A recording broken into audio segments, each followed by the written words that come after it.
नर्मदे हर। आज हमारे बाल भोग का है चौथा दिन और आज हमने बनाई साबूदाने की खिचड़ी क्योंकि आज एकादशी है। ओम श्री लक्ष्मी नारायण नमः। भगवान विष्णु की आराधना को समर्पित करने के लिए ही एकादशी का व्रत किया जाता है। तो यहाँ हमने लिए 5 किलो साबूदाने और फिर उसके साथ में लिए यहाँ हमने 1.5 किलो मूंगफली दाने।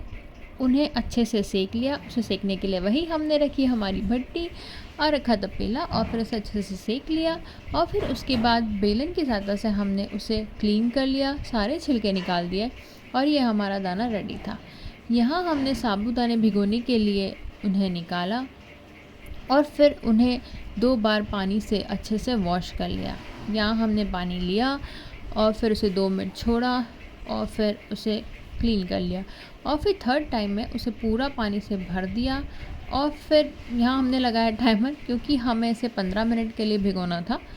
तो फिर जब हमारा टाइम हुआ उसके बीच में हमने हमारे ये जो दाने थे उन्हें हमने अच्छे से पीस लिया। बहुत ज़्यादा बारीक नहीं करना है, कुछ दाने खड़े भी रखना है।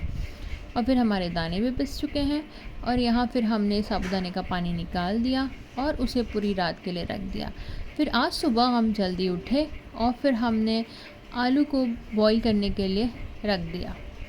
कुछ ही समय में जब आलू बॉईल हो रहे थे तब तक जो हमारे साबूदाने हैं उन्हें रात भर भिगोने के बाद देखिए कितने अच्छे से ये खिल चुका है और ये नरम भी हो चुका था। फिर हमने इसे थोड़ा अलग अलग कर लिया। तो हमने उसके लिए लिया बड़ा सा एक थाली जो कि जनरली हलवाई लोग यूज़ करते हैं। तो ये इतने सारे थे, 5 किलो थे, अब देखो कितने सारे हो गए। तो यहाँ हमने ये लिया और फिर इसे अलग अलग किया। भगवान विष्णु के लिए यह उपास किया जाता है। तो गीता जी में एक श्लोक है, द्रव्य यज्ञस्तोपज्ञ योग यज्ञस्तथा परे स्वाध्याय यज्ञान यज्ञश्च यत यह संस्थित व्रत। मतलब एकादशी का व्रत मोक्ष प्राप्ति के लिए ही किया जाता है। यही श्लोक यहाँ हमें समझा रहा है। तो यहाँ हमने हरी मिर्ची 500 ग्राम जो ली थी उसे अच्छे से कट कर लिया। उसके बाद में हमारे मसाले थे। मसाले में था हमारा काली मिर्ची, सफ़ेद मिर्ची, शक्कर, सेंधा नमक, काला नमक और फिर उसे हमने मिक्स करके ये जो साबूदाने थे उसमें डाल दिया। और फिर जो हमारे दाने थे वो भी हमने इसमें डाल दिए और फिर उसे अच्छे से मिक्स कर लिया। मिक्स धीरे धीरे करना है ताकि कुछ गड़बड़ ना हो। और ये भी ध्यान रखना है कि सुबह सुबह उसमें बिल्कुल भी पानी का कोई छींटा ना लगे। और यहाँ हमारे इतनी देर में आलू भी बॉईल हो चुके थे। आलू ऐसे बॉईल करना है कि वो सॉफ्ट हो जाए, बहुत ज़्यादा गीला ना रहे और ये भी ध्यान रहे कि उसका पूरा पानी निकल जाए तो सही है। साबूदाना जब एक बार खिल के रेडी हो गया तो उसमें पानी बिल्कुल नहीं होना चाहिए। और फिर यहाँ हमने लिया तेल हमने लिया है कुछ 500 ग्राम और फिर उसे अच्छे से गरम किया। और फिर यहाँ हमने रेडी कर लिया मसाला। हमारा जीरा था, दाने थे, हरी मिर्ची और थोड़ी सी लाल मिर्ची यहाँ हमने बहुत कम ली है, लगभग 30 ग्राम ही ली है। तो जैसे ही हमारा तेल गरम हुआ उसमें हमने डाला जीरा और फिर जीरा सिक गया। उसके बाद हमने डाली हरी मिर्ची और यहाँ हरी मिर्ची को सिकने दिया। हरी मिर्ची अच्छे से सिकनी चाहिए ताकि वो तीखी ना लगे। और फिर जब ये अच्छे से सिक गई तो उसमें हमने डाली लाल मिर्च पाउडर और फिर उसे अच्छे से मिक्स कर लिया।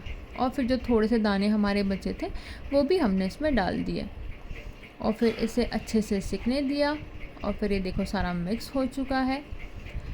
मिक्स होने के बाद में कुछ आलू ऐसे थे जो हल्के से कच्चे थे या थोड़े से आलू हमने इसमें डाल दिए। और फिर यहाँ हमने रखा पानी स्टीम करने के लिए। तब तक हमने आलू के बारीक बारीक पीसेस करके और ये साबूदाने में डाल दिए। जो मसाला हमने रेडी किया था वो भी हमने इसमें डाल दिया और फिर इसे अच्छे से मिक्स कर लिया। देखो कितनी सुंदर लग रही है खिचड़ी। ये हमारा फर्स्ट ट्रायल था इतनी सारी खिचड़ी बनाने का, लेकिन माता जी की कृपा से ये बहुत अच्छा बना। और फिर हमने लास्ट में इसे पानी के तपेले के ऊपर स्टीम करने के लिए रख लिया। और फिर ये धीरे धीरे लगभग कुछ 45 मिनट्स में ये बन के हमारी खिचड़ी रेडी हुई। स्टीम होने पर हम इसे बीच में मिक्स करते रहे तो ये अच्छी बनती रही।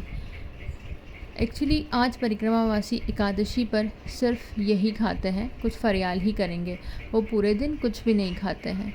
और फिर लास्ट में बारी आती है हरा धनिया, जो कि खिचड़ी में 4 चांद लगा देता है।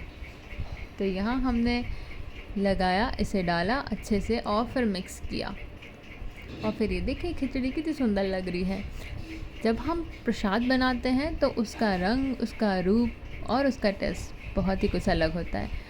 और फिर लास्ट में भोग लगाने के बाद ये लोग गए ऐसे गाड़ी में रख के। आज सौरभ के साथ में उनके दोस्त मिलिंद भैया भी थे, जिनका मन बहुत दिनों से था कि परिक्रमा वासियों के लिए जाना है।